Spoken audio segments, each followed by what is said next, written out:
Hello viewers, நான் உங்களுடைய லக்ஷ்மி. நீங்கள் பார்த்துருக்காது 0 லக்ஷ்மி. கிட்டத்தட்ட 24 ஹவர்ஸ் வந்து ஆன்லைனே வரல. ஏன் அப்படிங்கிறது நான் அடுத்த வீடியோவில் சொல்கிறேன். இன்றைய கதைக்களம் ரொம்பவே ஒரு முக்கியமான ஒரு டேர்னிங் பாயிண்ட்டு. அதாவது இந்த கொஞ்ச நாள் இதில் கதை இல்லையே அப்படின்னு சொல்லிட்டு இருக்கும்போது ஒரு கதை இருக்குது. அது பற்றியும் அடுத்த வீடியோவில் பார்க்கலாம்.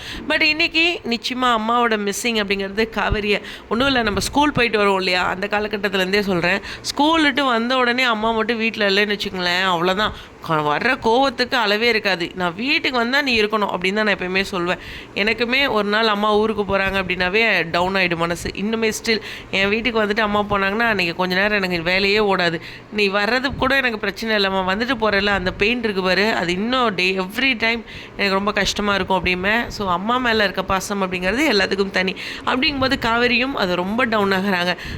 கோவத்தில் நம்ம வார்த்தைகளை விடுறோம்ல, அது ரொம்ப பார்த்து விடணும். அதாவது நம்ம கோவத்தை இல்லை நம்ம காயப்பட்டிருக்கிறத வெளிக்காட்டலாம், ஆனால் அவங்க வேண்டாங்கிறதோ வீட்டை விட்டு போங்கிறதோ எல்லா இடத்துலையுமே சொல்கிறேன். இப்போ இந்த கணவன் மனைவி சண்டைக்குள்ள கூட அடிக்கடி பயன்படுத்துகிற வார்த்தை கணவன் வீட்டு சைட்லேருந்து வீட்டை விட்டு போ அப்படிங்கிறது. அந்த வார்த்தை எவ்வளோ பெயினானது. அதான் தீயினால் சுட்ட பொண்ணு அந்த ஒரு விஷயந்தான். அதாவது அடிச்சிட்டா கூட அடிக்கவும் கூட தான், அடித்தா கூட அந்த காயம் கொஞ்சம் இதாகிடும். அவங்க போகணுன்னு நினைக்கிறாங்களே அந்த பாயிண்ட் இருக்கு இல்லையா, அது ரொம்ப ஹர்ட்டிங்காக இருக்கும். ஸோ அந்த ஒரு பாயிண்டில் அம்மா ரொம்ப டவுன் ஆகியிருக்காங்க.